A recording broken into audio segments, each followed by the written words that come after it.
Hey guys, it's Kyle. Welcome back to another video. Today I'm going to be showing you how to render your Roblox character.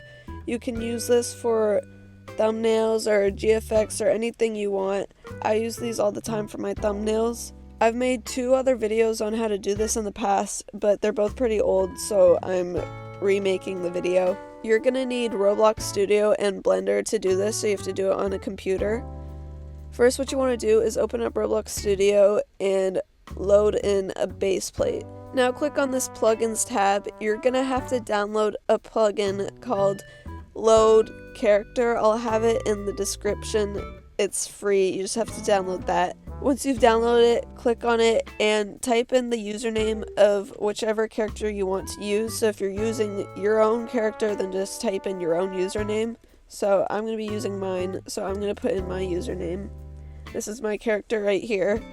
And you're going to have these 2 options, spawn R6, spawn R15. Make sure you spawn R6. Now you can close the plugin, and here's the character right here. Now you can keep all of your accessories for this, but personally I don't want to keep all of my accessories, my wings, crown, all of that. The only accessory I want to keep is my hair, so any accessories you don't want in your render you can go ahead and delete now.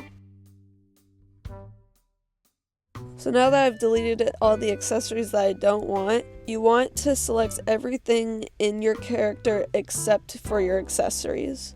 To do that, you can just click on the top thing that's inside your character model, scroll down, and then hold shift and click on the last thing that's inside your character model, and now you have everything selected. To deselect any accessories that you have, hold command if you're on MacBook, hold control if you're on PC, and click on whatever accessories you want to deselect. So in my case, it's this hair. Now that you have everything selected, right click on the blue highlighted part, click save/export, and click export as OBJ.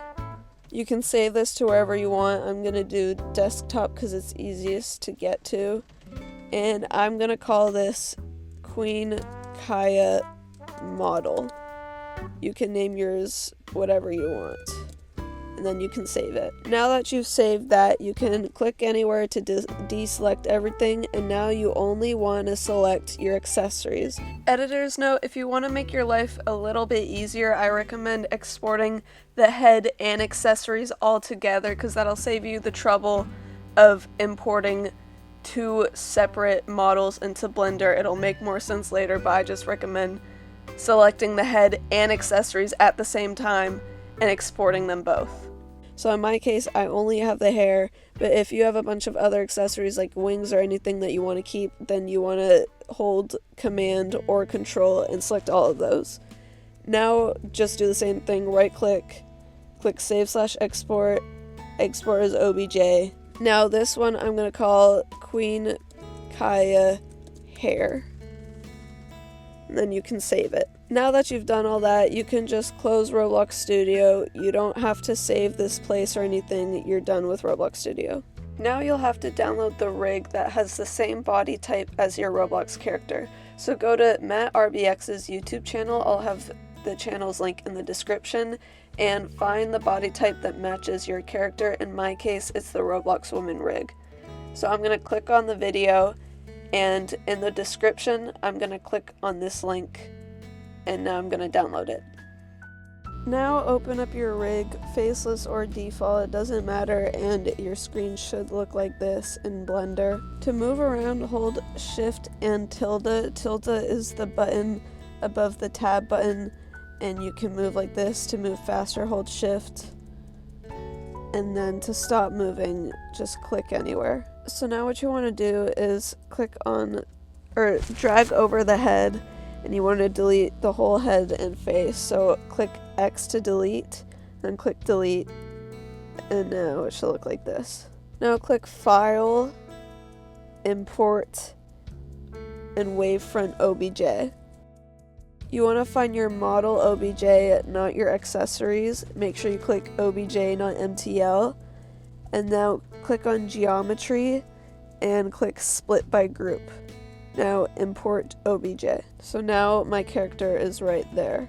I'm gonna click move so I can move it over here. Before I move it, the arrows are over here while the character's over there, which is gonna make it way harder to move. So I wanna click object. Well, make sure you have your character selected. Click object, set origin, and then origin to geometry. So now the arrow should be where your character is, and you can drag it around. Now all I want is the head. I don't need any other parts of the body. So I'm gonna deselect the head. I'm gonna move this, or I'm gonna select the head, move it over. I'm gonna delete the rest of the body, and now I only have the head.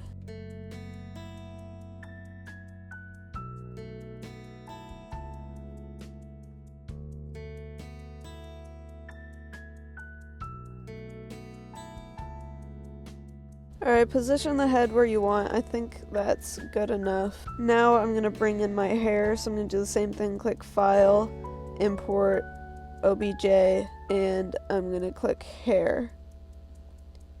What would have actually been easier is if I deleted the head from the original model and export the hair and head together, so I wouldn't have to do it separately, but it's fine, it's just an extra step.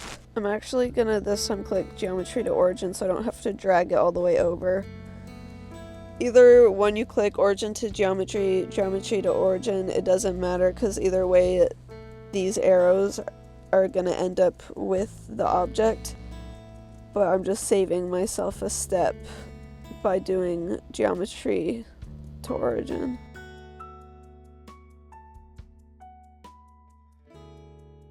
Okay, I've positioned the hair. So now that you've positioned anything however you want it, now I'm gonna click on the torso, click on this box right here, and click on shader editor.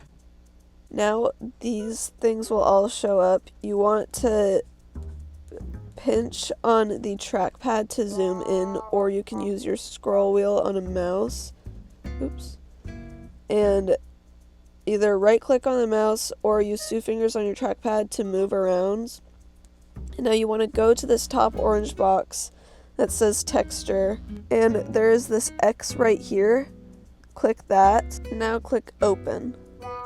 Now find the texture with your character name. Since my character is Queen Kai, it is called the username 1_diff.png. You want to click that. Open image. Now you can't yet see the texture, so you want to click on this thing at the very bottom, this circle. It's called material properties, and you want to click on the same icon right here and click handle 1 MTL, and now you'll see the texture right there.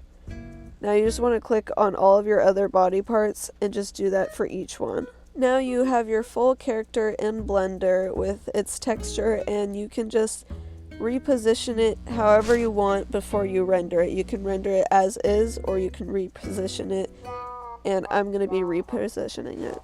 You can move things by just clicking on the body part and moving or rotating it. To go backwards, to undo something, you can do Command Z on Mac or Control Z on PC. If you don't want to just move the limb, you want the limb still attached to whatever, you can click a joint. So like for example, the wrist is this little yellow thing. You can rotate it like this, and now the wrist is still attached to the rest of the arm. I already have a bunch of renders of my character, so I'm just going to do a simple pose standing.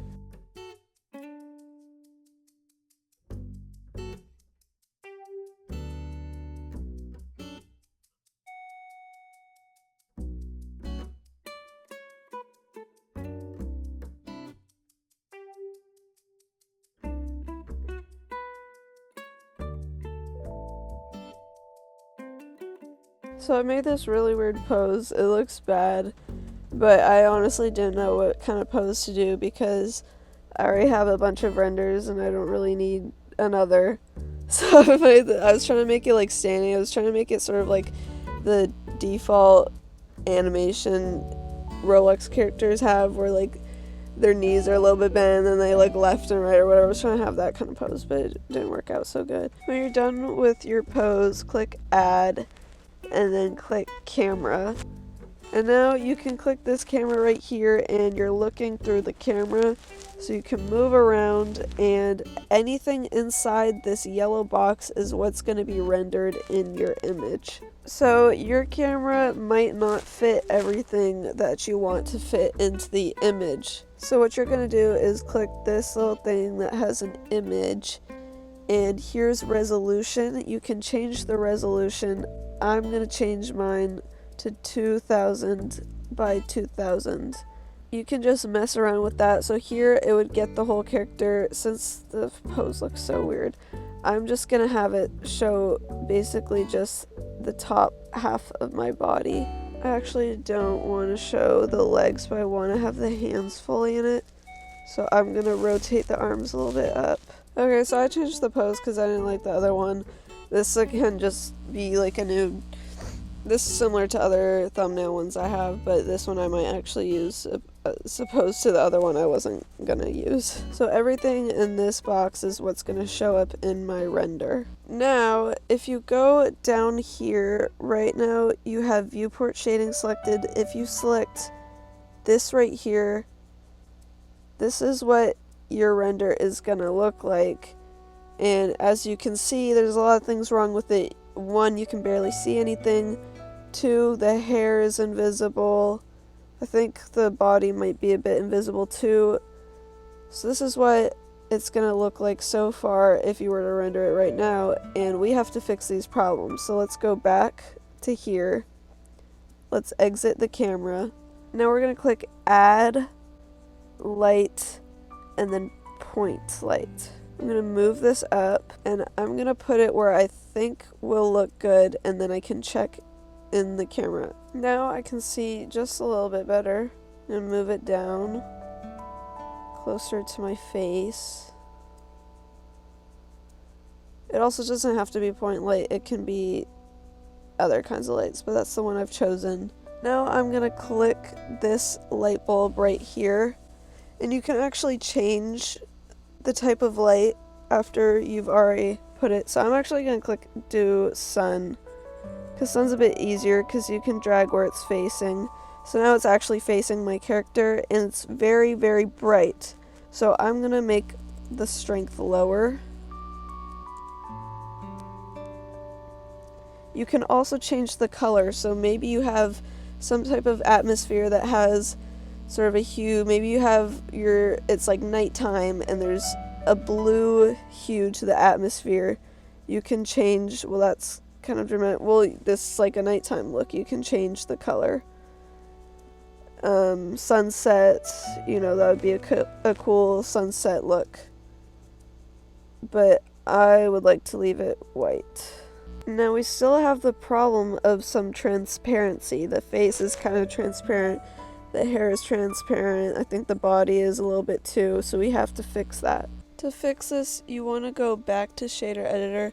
For some reason when I do shader editor up here, nothing shows up. I don't know what's up with that. So I did it down here instead. And you want to zoom in, and there's these two orange boxes, and you want to select this whole orange one and delete it. Now when you go back into here, nothing is invisible. So I'm going to go back into my camera. I think this looks good. I think I'm done with it. Now the last thing we need is for the background to be transparent. If you, for some reason, don't want the background transparent, you can just leave this as is, but personally, I want the background to be transparent. To fix this, we're going to go to this little camera icon, I believe that's a camera, and we're going to scroll down to film and click transparent. Now the whole background is transparent. Now you're all set to render your image. If you're happy with how it looks, I'm actually going to make this a little bit dimmer. I think that's good. So now if you're happy with how this looks inside this camera area, you can go up here, click render image. Now your image is gonna render right here. You're gonna have to wait a little while for it to render. You'll start seeing pixels pop up of the image. So once you've rendered your image, to save it, click image, save as, And now for file format, you want to click PNG, otherwise the background won't be transparent, and click RGBA. Now you can rename this to whatever you want. I'm just gonna name it my username and then render. I don't know, it doesn't matter. And then save as image. So now that you've done that, you can close this. You can close this as well, and it's going to ask you save changes before closing. Now if you do save, then anytime you open that rig in the future, it's going to be this still. You won't be able to make a new pose unless you want to keep using this character as your new pose, then you can save it. Otherwise, if you want to be able to open up to that default rig again without needing to re-download it, then don't save. Anyways guys, that'll be the end of this video. Till next time, goodbye!